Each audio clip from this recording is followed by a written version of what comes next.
गोवर्धन महाराज महाराज मेरे भाभी मुकुट विराज मेरे भाभी तुम्हें मेवा चढ़े इच्छा न चढ़े तुम्हें मेवा चढ़े इच्छा न चढ़े अपन भोग भगवान भगवान तेरे भाभी मुकुट विराज और छप्पर भोग भगवान भगवान तेरे भाभी मुकुट विराज श्री गोवर्धन महाराज महाराज तेरे भाभी मुकुट विराज। यही से दर्शन आप लोगों ने कर लिया गोवर्धन भगवान का। बोले गोवर्धन भगवान की जय, महाराज की जय। इस तरह से राज महाराज की कृपा हुई, भगवान स्वयं राज के रूप में प्रकट हुए थे, स्वयं भगवान ही थे। इसलिए उन्होंने गोवर्धन धारण किया और अपने सभी गोप लोगों को और ब्रजवासियों को इंद्र के कोप से बचाया। बाद में इंद्र जब थक गए, इंद्र ने आकर के भगवान से क्षमा याचना किया। भगवान से कहा, प्रभु मुझसे बड़ा अपराध हो गया, मुझे भ्रम हो गया, अपने भगवान को ही हम पहचान नहीं सके। इसलिए कभी आस्ती नास्ती में नहीं रहना चाहिए, भगवान को पहचानना चाहिए। इसलिए हमसे बहुत अपराध हो गया। इंद्र ने भगवान से बहुत क्षमा याचना किया और बहुत स्तुति किया। यह करके वहाँ से चले गए। इधर भगवान अब कुछ दिन की और हो गए। सभी गोप लोगों ने मिल करके भगवान का पुनः अभिषेक कराया। दूसराभिषेक हुआ।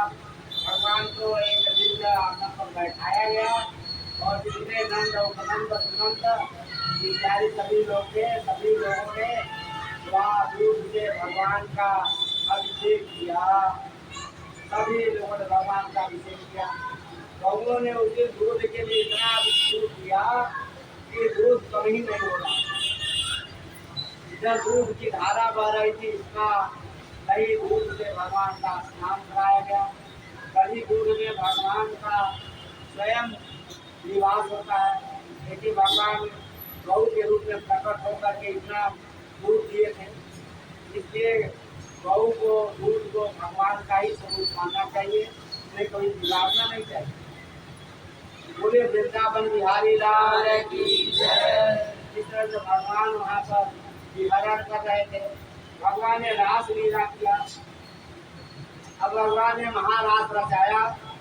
भगवान जैसे ही वीणा बजाए अपनी बांसुरी, सभी गोपियाँ जिस स्वरूप में थी उसी स्वरूप में वहाँ पर पहुँच गई।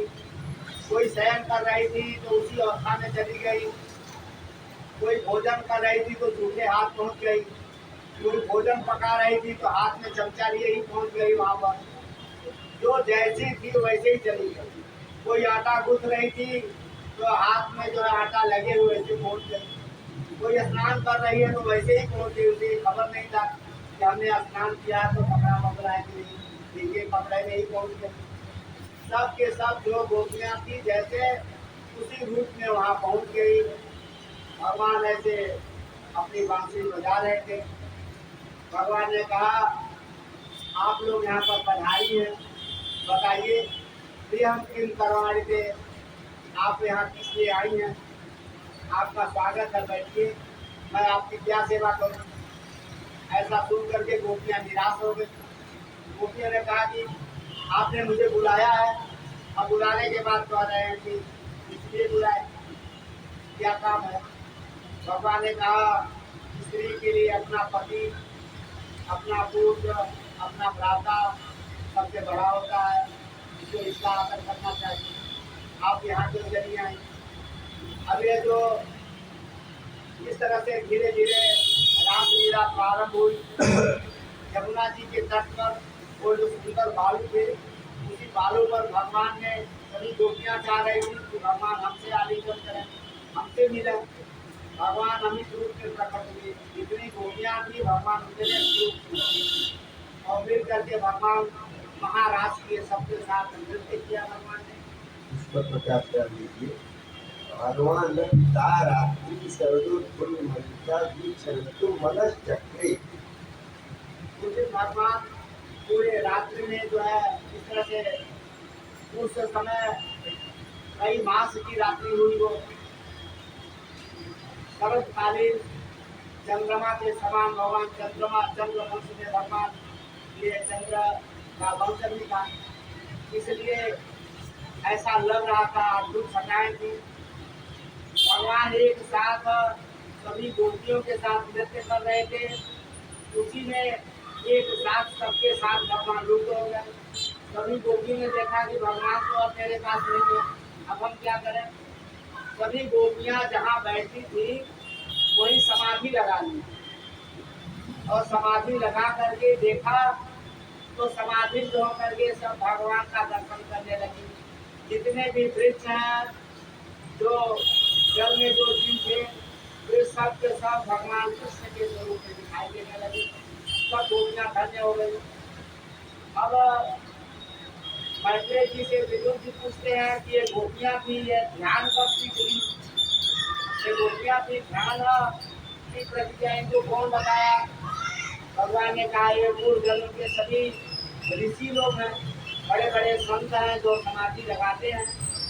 भगवान की कृपा से ये सब लोग गोपियों के रूप में अवतरित हुए थे, और वो पूर्व पहले का वो उनका अभ्यास था। पूर्वाभ्यास के कारण वे लोग पूरा समाधि लगा करके भगवान को अपने मन का वाचा करना भगवान को देखने लगे। वास्तविकता यही है, यदि सब में हम भगवान का दर्शन करते हैं तो सब भगवान का ही स्वरूप हो जाता है। जिसमें हम दर्शन करते हैं कितना यादृशी भावना जस्य सिद्धि बहुत इस तरह की हमारी भावना होती है, हम उसी तरह का सबने दर्शन करते हैं। इसलिए सबने भगवान का दर्शन करना चाहिए। सकल भुवन को राम मैं जानी, तुलसीदास जी ने कहा कि पूरे पृथ्वी को मैं राममय जान करके प्रणाम प्रणाम गोल रूपानी और हाथों से मैं प्रणाम करता हूँ। इसी तरह से यह सभी जो गोपियाँ थी भगवान का इस तरह से ध्यान की।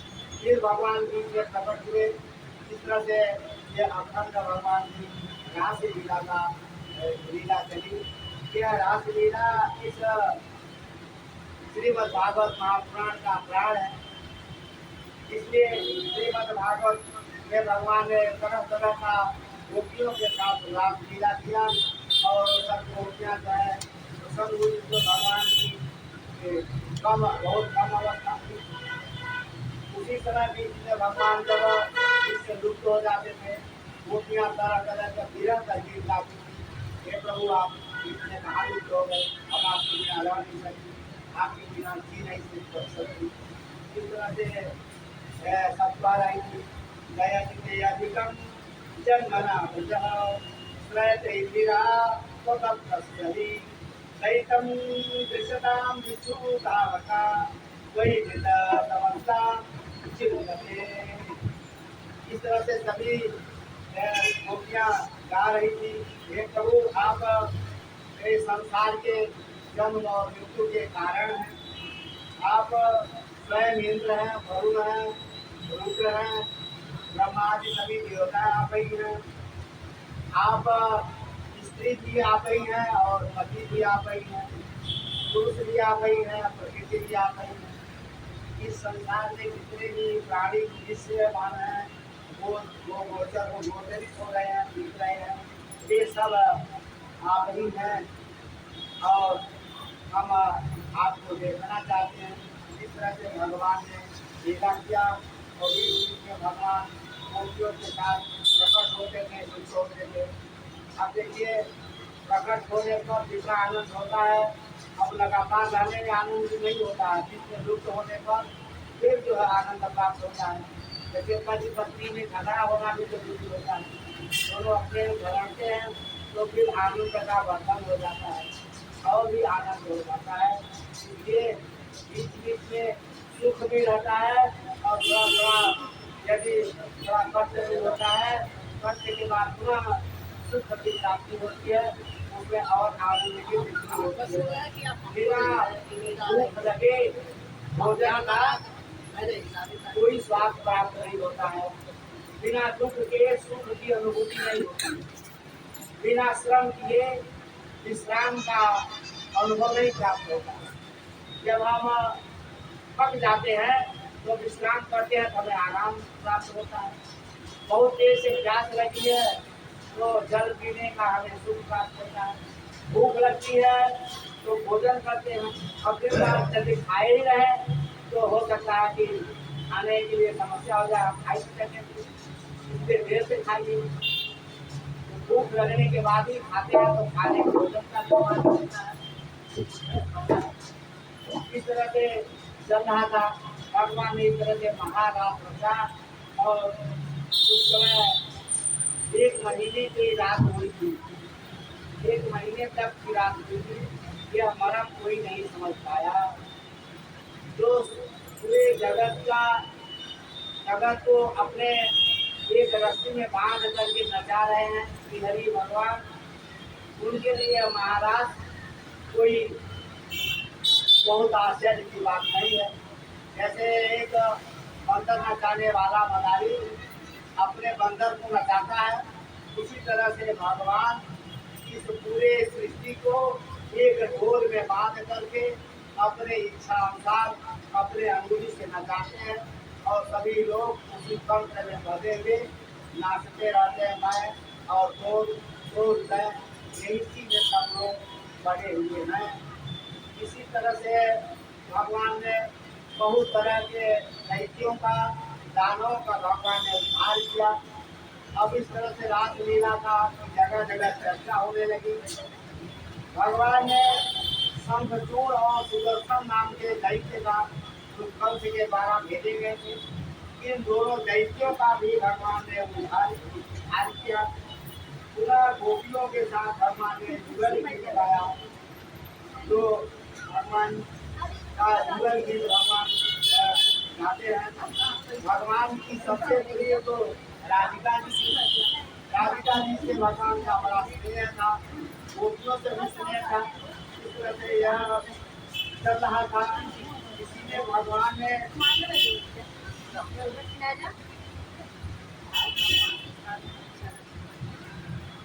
एक अरिष्टासुर नाम का राक्षस था, जिसे कंस ने भेजा था। उसका नाम ही था अरिष्ट। अरिष्ट माने होता है नुकसान, क्षति पहुंचाना ही उसका कार्य था, नाम ही उसका अरिष्ट। इस तरह का बड़ा भयंकर असुर था। वो आया और उसको भगवान बलराम और कृष्ण दोनों ने मिल करके उसकी हत्या कर दिया। जब बड़े बड़े दैत्यों दानवों का वध हो गया तो कंस ने बहुत बड़ी सभा बुलाया। उसमें अक्रूर जी थे। उस सभा में यह पारित हुआ कि हम लोग एक बड़ा यज्ञोत्सव करें, एक धनुष यज्ञ की रचना करते हैं।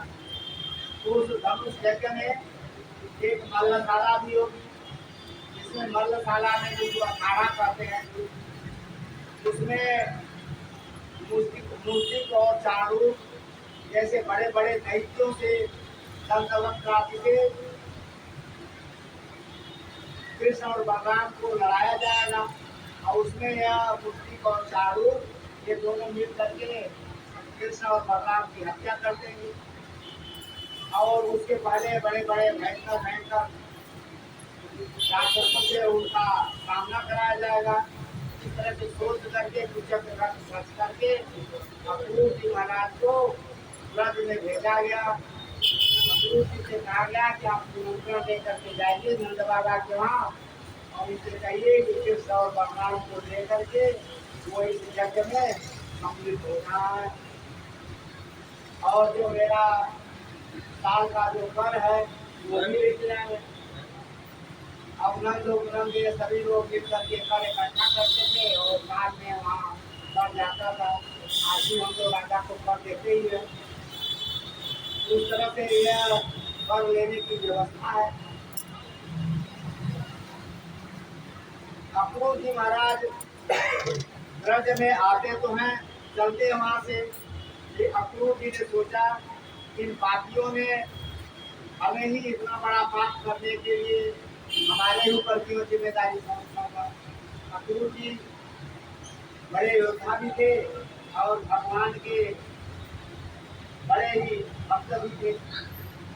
इसलिए अक्रूर जी वहां से आते तो हैं, लेकिन तरह तरह की कल्पना मन में कर रहे हैं कि हम जो है ऐसा कार्य करने जा रहे हैं जिसमें भगवान, जिसमें हम कृष्ण और भगवान को यहाँ धोखे से ले आएंगे और कंस उनको मार देगा। अब कंस बड़ा अत्याचारी भी है, हम उसको मना भी नहीं कर सकते हैं, लेकिन एक तरह से मुझसे बड़ी बहुत बड़ा मुझसे अपराध भी हो जाएगा, हम वो करना भी नहीं चाहते हैं। ऐसे धर्म संकट में पड़े हुए अक्रूर महाराज बड़े चिंता में गए थे। उसी समय व्योमासुर और केसी नाम के दो बड़े बड़े दैत्य थे, जिनको कंस ने भेजा था, और दोनों को भगवान बलराम और कृष्ण ने दोनों की हत्या कर दिया, दोनों का वध हुआ। अक्रूर जी महाराज ब्रज के लिए चलते हैं। अब सोचते हैं तरह तरह की, जैसे मन में कल्पना होती है हम यहाँ जाएंगे तो मेरे साथ क्या क्या घटना घटेगी। अक्रूर जी मन में सोच रहे हैं कि हम वहाँ जाएंगे तो कृष्ण और बलराम का एक साथ बनना। अब किस समय हम पहुँचे तो सोच रहे हैं सायंकाल यदि हम पहुँचते हैं तो सायंकाल जब गौ दूही जाती है, दूध निकाला जाता है, उस समय हम पहुँचेंगे तो बलराम कृष्ण गौ का दोहन करते होंगे, उसी समय हम पहुँचेंगे तो दोनों आएंगे और मेरा सम्मान करेंगे। ऐसा सोच रहे हैं। फिर सोच रहे हैं कि मेरे द्वारा ऐसा कुकृत्य होगा, बड़ा अपराध होगा, हमें जाना नहीं चाहिए, हम कहीं और भाग करके चले जाएं, हम मथुरा छोड़कर। ऐसा तरह तरह से सोच रहे थे। कभी उनका रथ आगे बढ़ता तो कभी रथ उनका पीछे हो जाता, घोड़ों के रास्तों में ऐसे कभी उनकी मन की गति चल रही थी, संकल्प विकल्प में चल रहे थे। अक्रूर जी महाराज ऐसा सोचते सोचते, और भगवान जो सबके मन को समझते हैं, अपने मन में कौन क्या विचार कर रहा है, इसके मन में क्या है, यह भगवान श्री हरि सब समझते हैं। इसलिए भगवान उनके मन की बात को समझ गए। सायंकाल का समय था, दोपहर का, भगवान कृष्ण और बलराम बहुत हो रहे थे। उसी समय अक्रूर जी महाराज पहुँचते हैं। कैसे पहुँचे, दोनों लोग दोहन का कार्य छोड़ करके और अक्रूर जी को प्रणाम किए, उनको ले आकर के बैठाए और उनको उनका भाग्य बाहर गए बुलाए, उनको जलपान कराए। उसके बाद उनसे उनका पूर्वज क्षेत्र से बोले, हमारे मामा कंस का क्या समाचार है। कंस का समाचार भगवान ने पूछा। इस तरह से वहाँ पर बहुत तरह से वार्तालाप हुआ। अब नंद बाबा जाना तो नहीं चाह रहे थे, लेकिन कंस का जब आदेश है तो उस आदेश का पालन भी करना पड़ेगा। इसलिए कंस को तैयार के वहाँ जाने के लिए कृष्ण बलराम को लेकर के नंद बाबा को जाना ही पड़ेगा। नंद बाबा तैयारी करने लगे। इधर गोपियों ने कहा, नहीं, हम तो कृष्ण और बलराम को यहाँ से जाने नहीं देंगे। अब इस तरह से बड़ा वार्तालाप हुआ। एक प्रकार भगवान जब जाना ही चाह रहे थे, गोपियों से मिले और माता यशोदा से विदा दिए। अब जब भगवान चलने लगे तो गोपियाँ जो है रथ के आगे आकर लेट गए। यह प्रेम था, गोपियाँ रथ के आगे लेट गई लेके गई और उसके बाद चली गई। जा तो रहे लेकिन आगे किनारे हो लगा सवरिया आ गइयो किनारे हो लगा सवरिया आ गइयो जमुना किनारे हो लगा सवरिया आ गइयो। ये भी मनसा पूजा है भगवान का, मन से ही आप समर्पित करें। काला मेरो धाम न जाने, काला मेरो धाम न जाने, काला मेरो धाम न जाने, हरे बरसाना है मोरना सवरिया आ गई जमुना किनारे मोरना सवरिया आ गई।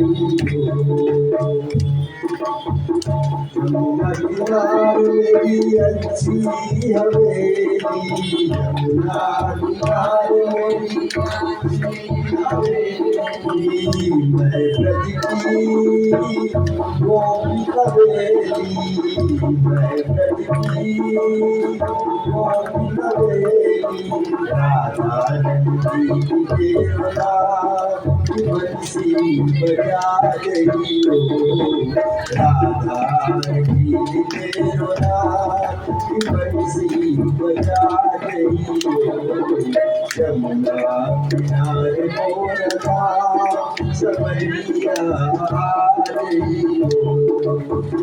पल पल के स्नान कराऊंगी, पल पल के स्नान कराऊंगी, किस किस के तोहे चंदन लगाऊंगी, किस किस के तोहे चंदन लगाऊंगी, पूजा करूंगी सुबह शाम सवरिया आ रही हो, पूजा करूंगी सुबह शाम सवरिया आ रही हो, जमुना किनारे मोरना सवरिया आ रही हो, जमुना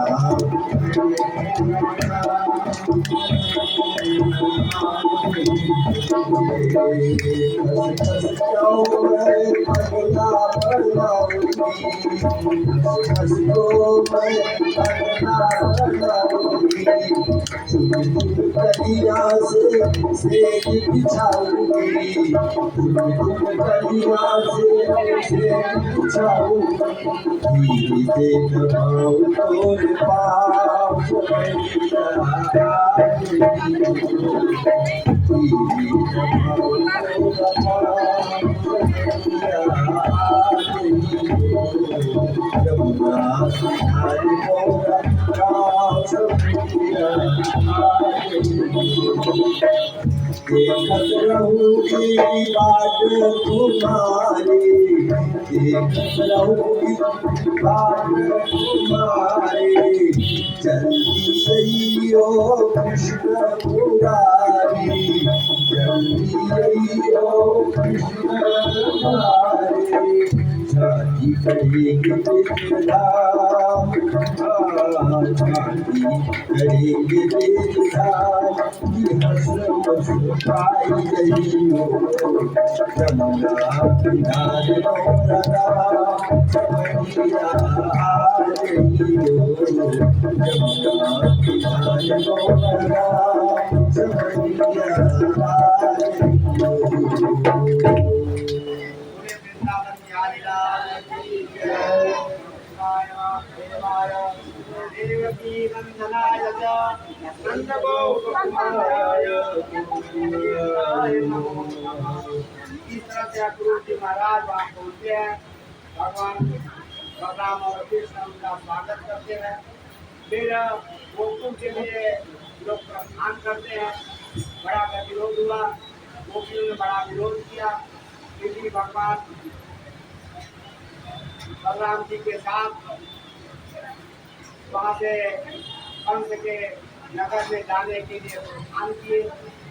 आगे आने पर जमुना जी में आते हैं। अब जमुना जी के तट पर आने पर अक्रूर जी ने कहा, कन्हैया मैं यहाँ थोड़ा स्नान करूँगा, स्नान करके संध्या वंदन करूँगा। भगवान ने कहा ठीक है। कृष्ण और बलराम दोनों लोग रथ पर बैठे थे और अक्रूर जी महाराज जमुना जी में स्नान किए। अब जिस समय स्नान कर रहे थे जमुना जी में, भगवान उनके मन में जो भ्रम था उस भ्रम का निवारण कर दिए। भगवान सबके घट घट की बात को जानते हैं। अक्रूर जी सोच रहे थे मुझसे बहुत बड़ा पाप हो रहा है, नंद बाबा के दोनों बच्चों को हम ले जा रहे हैं और मेरे कारण ये दोनों बच्चों की हत्या हो जाएगी, ऐसा सोच रहे थे।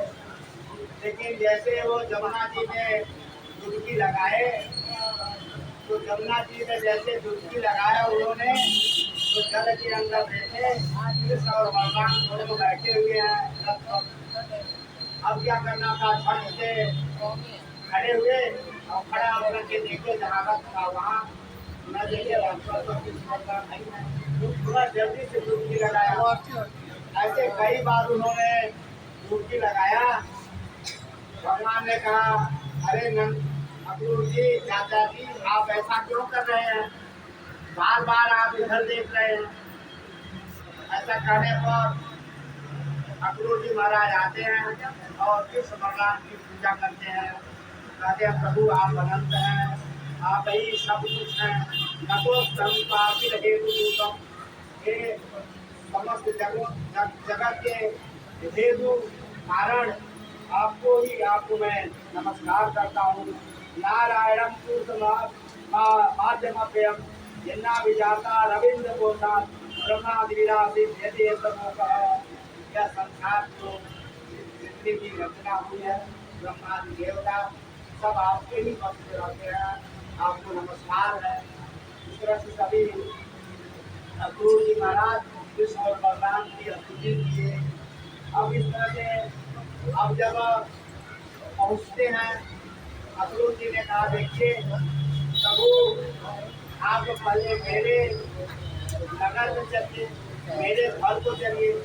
भगवान ने कहा नहीं, जिस कार्य के लिए मैं चला हूँ वो कार्य को पूरा कर लूँगा, उसके बाद ही मैं आपके वहाँ आऊँगा।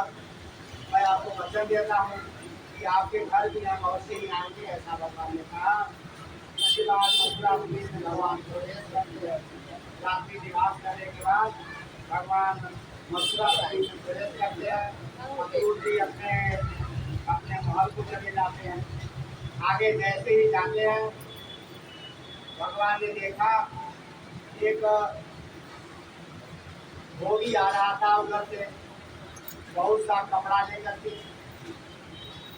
भगवान ने कहा भाई देखो ये कपड़े हमको दे दो, हम लोग पहनेंगे, हम लोग को राज दरबार ले जाना है। धोबी ने कहा तुम लोग अपना थोड़ा मुँह तो देख लो, तुम लोग बाहर लोग हो, ये जो कपड़ा है ये शाही वस्त्र है, ये राजा महाराजा लोग पहनते हैं। तुम लोग वन में जंगल में गैया चराने वाले हो, तुम लोगों के लिए ये वस्त्र थोड़ी है, राजा महाराजाओं का वस्त्र है। ऐसा बहुत कुछ उल्टा सीधा कहा। दूसरे में बलराम जी ने क्या किया कि एक थप्पड़ ऐसा लगाया कि उसका प्राण बचेरू हो गया। उसके बाद जितने भी थे उसके साथ में सब के सब वस्त्र पीठ ले करके भाग गए। जितने बाल लोग थे सभी लोग अपना अपना एक एक वस्त्र ले लिए। अब वास्तविकता तो यही थी, इतना बढ़िया बढ़िया वस्त्र थे, लोग पहने नहीं थे, लंगोटी पहनने वाले लोग थे। किसी ने क्या किया, जो ऊपर का पैजामा है दोनों हाथ में डाल दिया, नीचे वाला ऊपर पहन लिया, ऊपर वाला नीचे पहन लिया। उनका पर्चा जैसे जिसको जो समझ में आया वैसे धारण किया। उसी समय एक दर्जी जो वस्त्र सिलता है उसने कहा प्रभु यदि आदेश हो तो मैं सबका वस्त्र ठीक कर दूँ। भगवान ने कहा उसने सबका वस्त्र सबको ठीक ठीक से पहना दिया। जिसका थोड़ा छोटा बड़ा था उसको काट करके सही कर दिया, सेट कर दिया। भगवान ने आशीर्वाद दे दिया, जाओ तुम अपने वहाँ कोई वस्त्र नहीं भूलो। अब गलती तो वहाँ कितना हो कपड़ा पड़ा रहे वो भूलना नहीं है, वो आपको कपड़ा आपको ही देता है। इस तरह से भगवान उसका उद्धार किए। आगे जाते हैं भगवान, तब तक सौरंध्री मिली। सौरंध्री कहते हैं कुब्जा को, उसका नाम था कुब्जा। कुब्जा बड़ी ही सुंदर थी, लेकिन वह टेढ़ी थी, ऊपर था उसको। भगवान जैसे देखे, भगवान ने कहा, अरे सुंदरी कहाँ से आ रही हो? अब बताइए, कोई टेढ़ा मेढ़ा हो उसको कोई सुंदरी का उसके अंदर गलम उत्पन्न हो जाए। उसने कहा, अरे क्यों मेरे ऊपर व्यंग मारते हो? तुम सुंदर हो तो जानते हो पूरा संसार ही सुंदर है।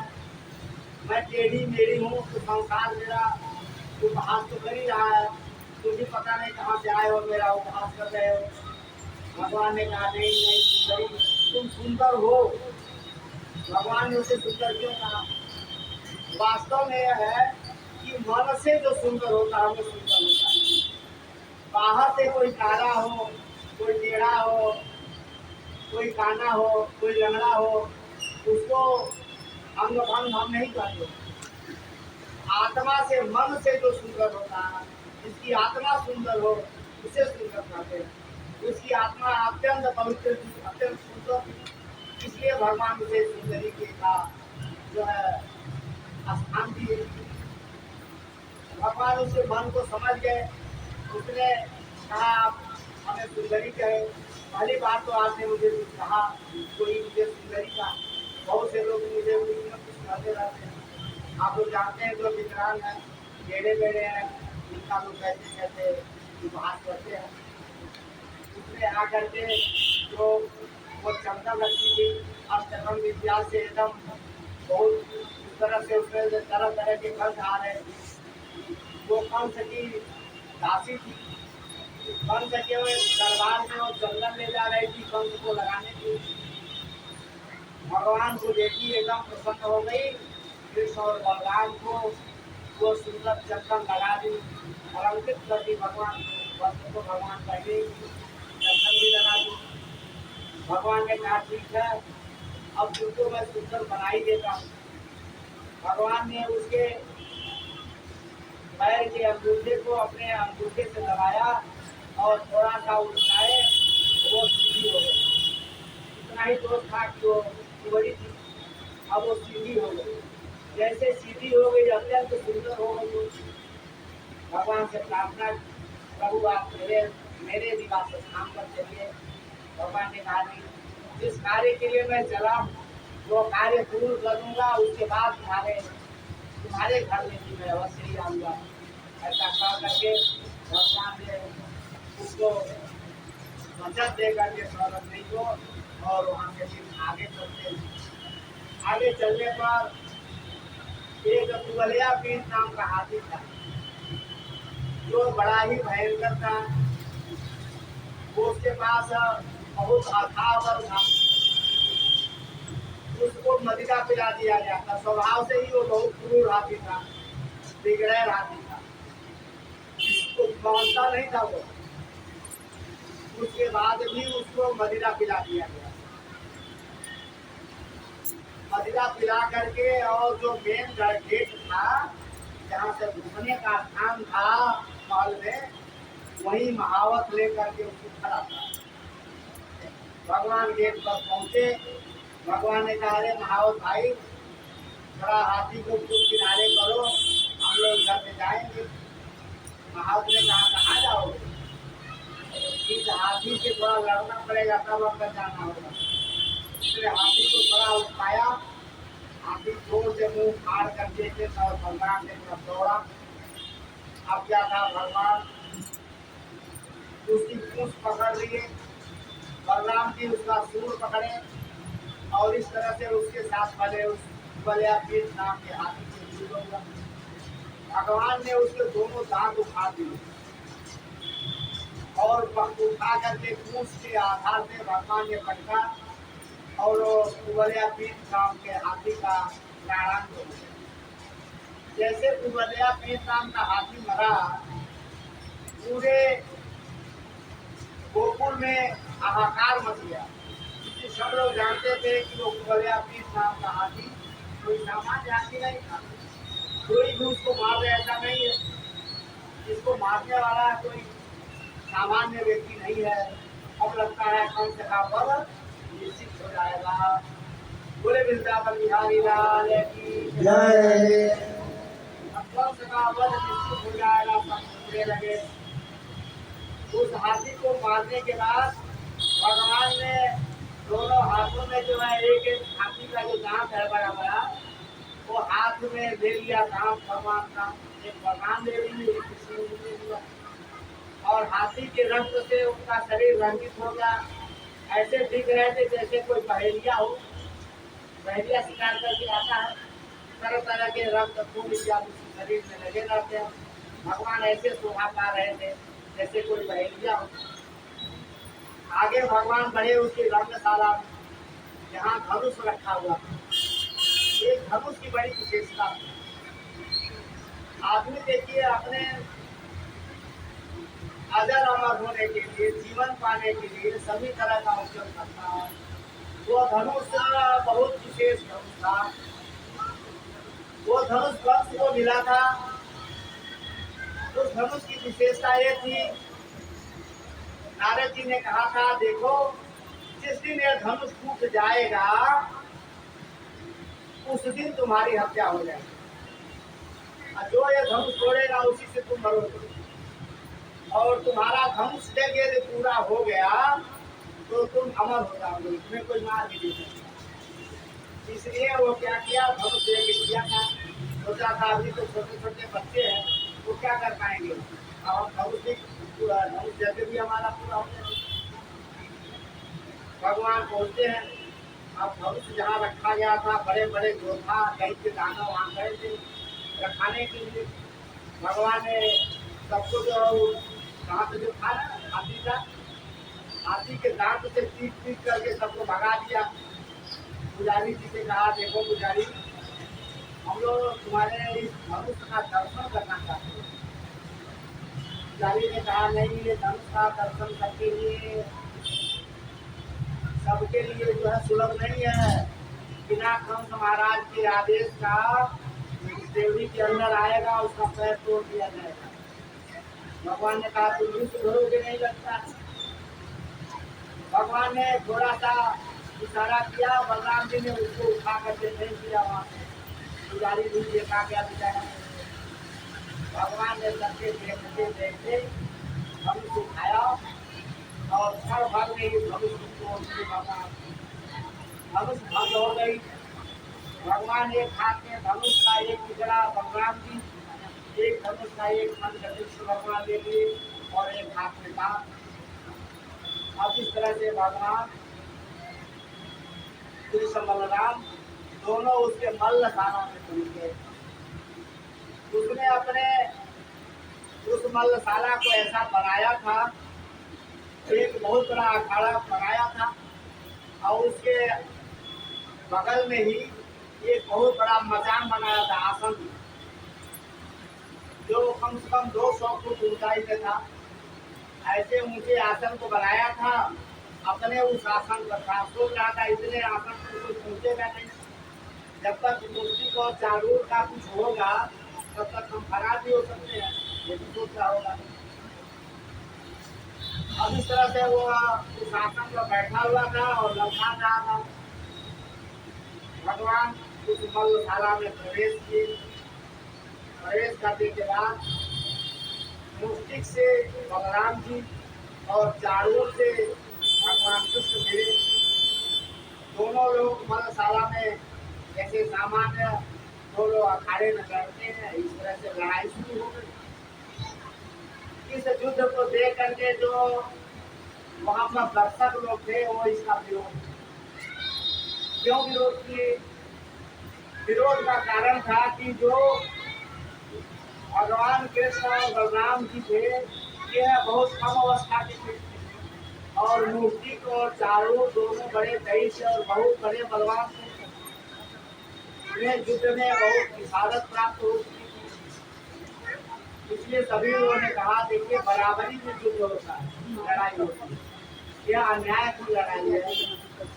कंस ने कहा देखो जिसको देखना हो मुझे, नहीं तो चुपचाप बैठा रहे, कोई बोलेगा तो उसका सिर काट दिया जाएगा। ये किसी को बोलना नहीं है, सबको डांट दिया, सब लोग चुप हो गए, सब हो गए। अब वहाँ आता है जैसी रही भावना जैसी, हर मूर्त देखी कि तैसी। माताओं ने भगवान के स्वरूप को क्या देखा? माताएं देख रही थी कृष्ण और बलराम। माता देवती के पुत्र छोटे छोटे हैं, अभी छोटे बच्चों के स्वरूप में देखी।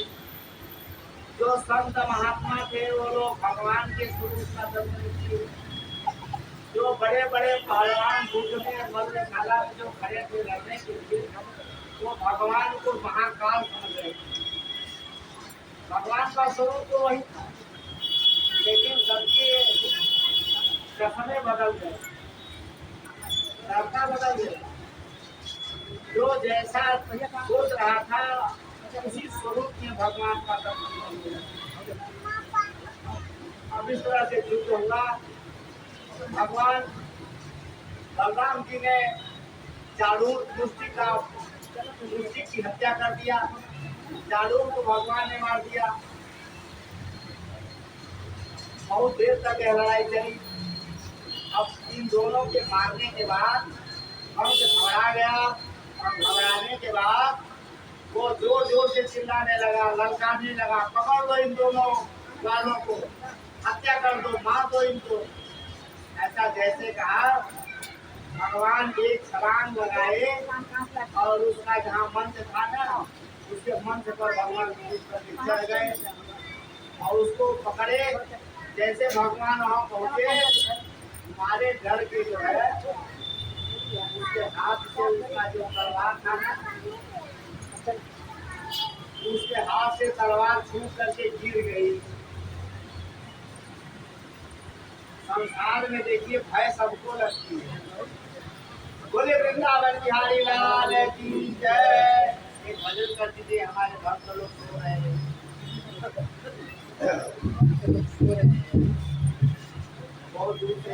अभी भगवान कृष्ण कन्हैया सारी लीला करने के बाद इस समय अभी 8 वर्ष के, कंस को मारते समय 8 पूरा हुआ।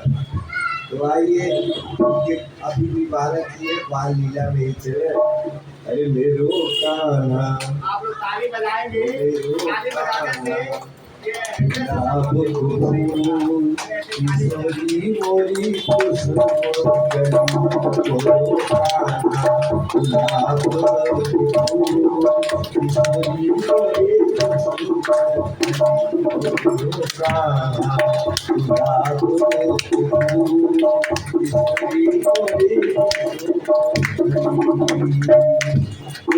किशोरी हो मोरी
किशोरी मोरी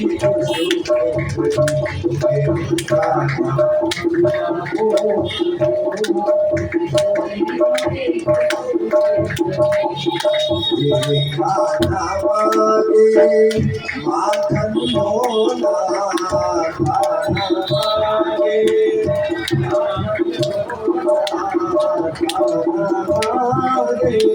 माखन मोला खाना मांगे राधा मांगे किशोरी किशोरी मोरी करी श्री राधा मांगे किशोरी मोरी। अच्छा इस भजन में भी एक बड़ी अद्भुत बात है कि राधा जी के नाम जाके शिव लगाया हर जगह और कन्हैया जी के नाम जाके कहीं शिव नहीं लगाया। इसका मतलब है कि जो लेखक है या वृंदावन के लोग हैं बरसाने के लोग हैं वो कन्हैया से बड़ा राधा जी को मानते हैं। बोली भैया राधा की गाना मांगे माखन बोला गाना मांगे राधा मांगे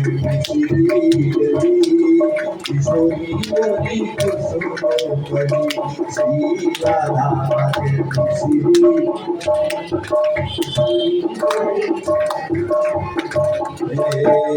खाना के नंद जी के अगला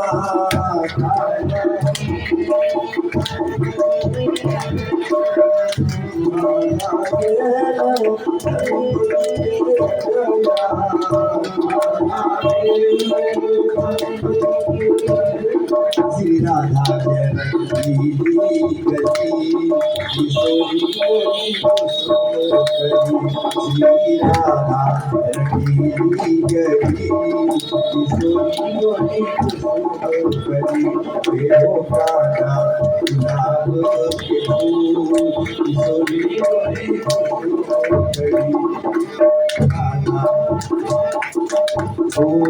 किशोरी मोरी। और अब अंतिम पंक्ति में पूरी भक्ति की बात है। ब्रजबीर को दर्शन के प्यारे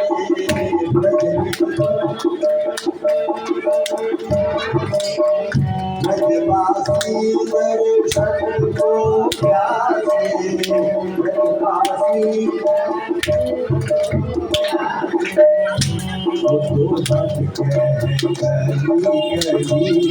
किशोरी मोरी करी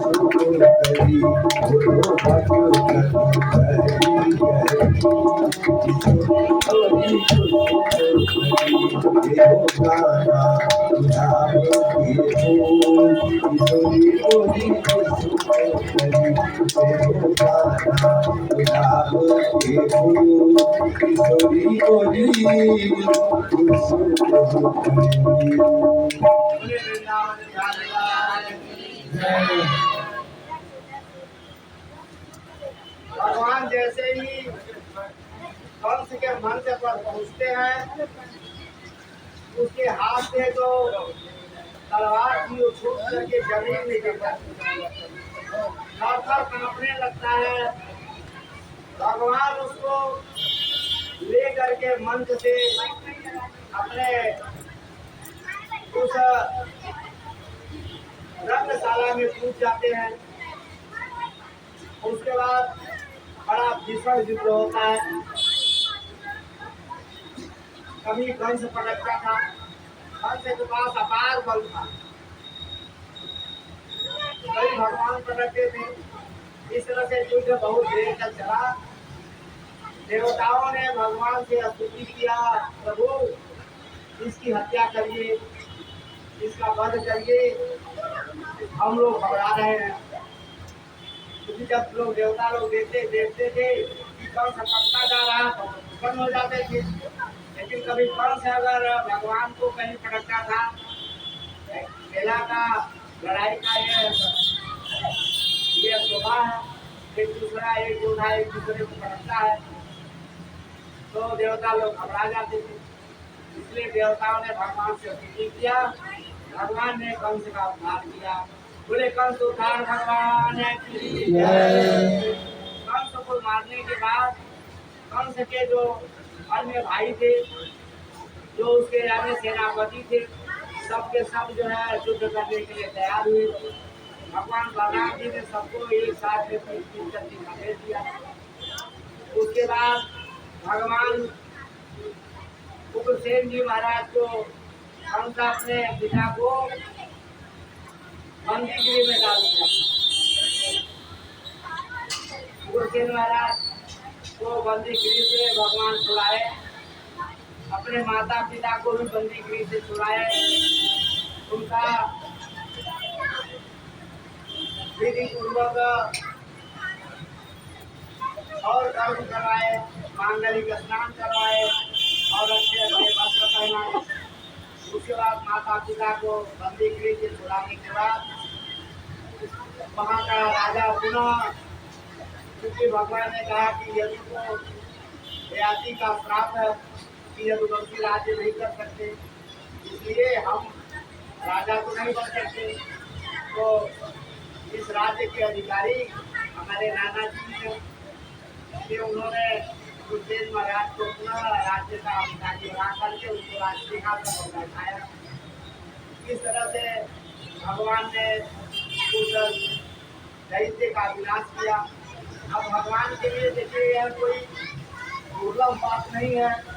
भगवान इस केवल फलक मात्र गिरने में जितना समय लगे उतने ही देर में जितने दैत्य असुर सबको एक साथ विनाश कर सकते हैं, पूरी सृष्टि का प्रलय कर सकते हैं। लेकिन भगवान को यह लीला दिखानी थी संसार के कल्याण की। भगवान ने इसलिए तरह तरह का लीला दिखाया। उस लीला के माध्यम से भगवान लीलाधारी ने कंस का वध किया और माता पिता को जेल से छुटकारा किए। माता देवकी ने जब देखा बलराम और कृष्ण को, उतने दिनों के बाद भी उनके अस्तर से दूध की धारा बहने लगी। इतने दिनों के बाद भी भगवान ने कहा, माता मुझे आपके जो बच्चे को अपने माता पिता से प्यार मिलता है बाल्यावस्था का, उसे हम दूर हो गए, आपका लाल प्यार हमको नहीं प्राप्त हो पाया। माता ने कहा, हमारा जो माता पिता को असली सुख क्या है, बच्चों की सेवा करना, बच्चों के साथ क्रीड़ा करना, खेलना, बाल लीला देखना बच्चों का, यही माता पिता का असली सुख होता है। ये गृहस्थ का यह सुख होता है। इससे हम वंचित रह गए। इस तरह से मेल मिलाप हुआ। अब भगवान 8 साल के हो गए थे। लिखा अर्थवर्षीय ब्राह्मण उपरी 8 साल के में ही उपनयन संस्कार होना चाहिए। भगवान का उपनयन संस्कार हुआ। उपनयन संस्कार करने के बाद उन्हें गुरु के वहाँ पढ़ने के लिए भेज दिया गया। इस तरह से भगवान श्री हरि ने लीला किया।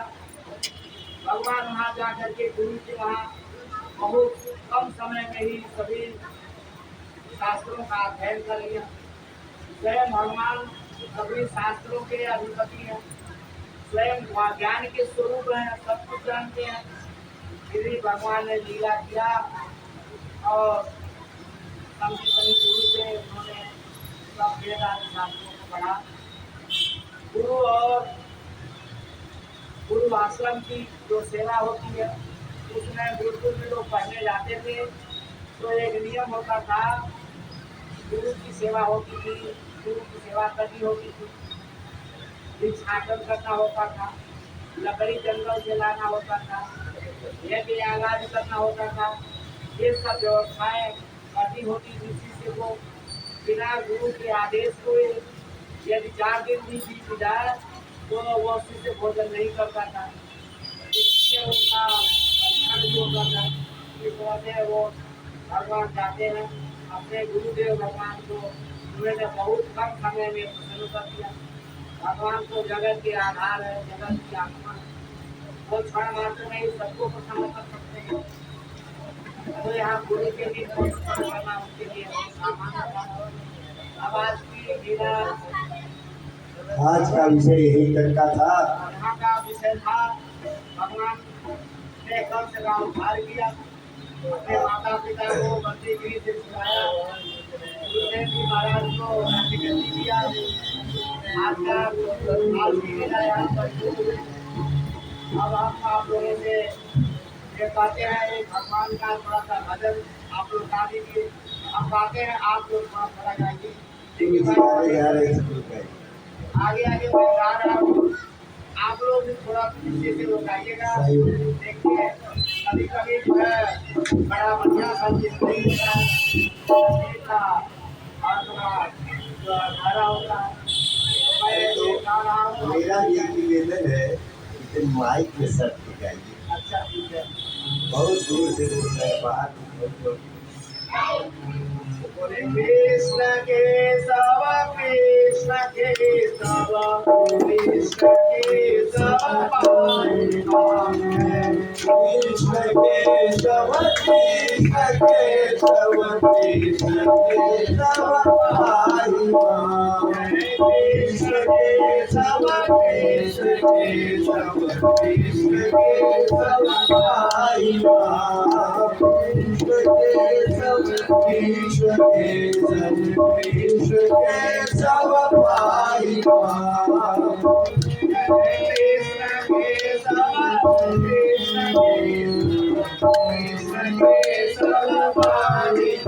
जय कृष्ण केशव कृष्ण केशव कृष्ण केशव पाहि मां। जय कृष्ण केशव कृष्ण केशव कृष्ण केशव पाहि मां। जय कृष्ण केशव कृष्ण केशव पाहि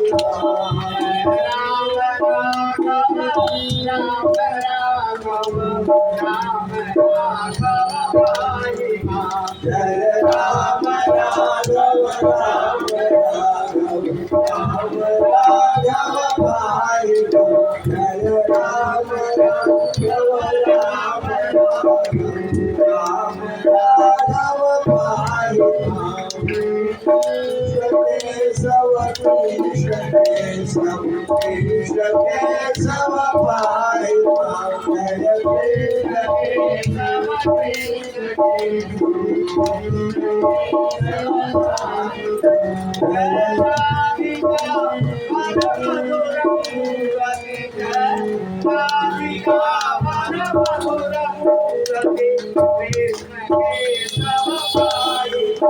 जय राधिका परम मधुर मूर्ति कृष्ण केशव पाहि मां। जय राधिका परम मधुर मूर्ति कृष्ण केशव पाहि मां। जय कृष्ण केशव कृष्ण केशव कृष्ण केशव पाहि मां। जय कृष्ण जय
गुरु महाराज की।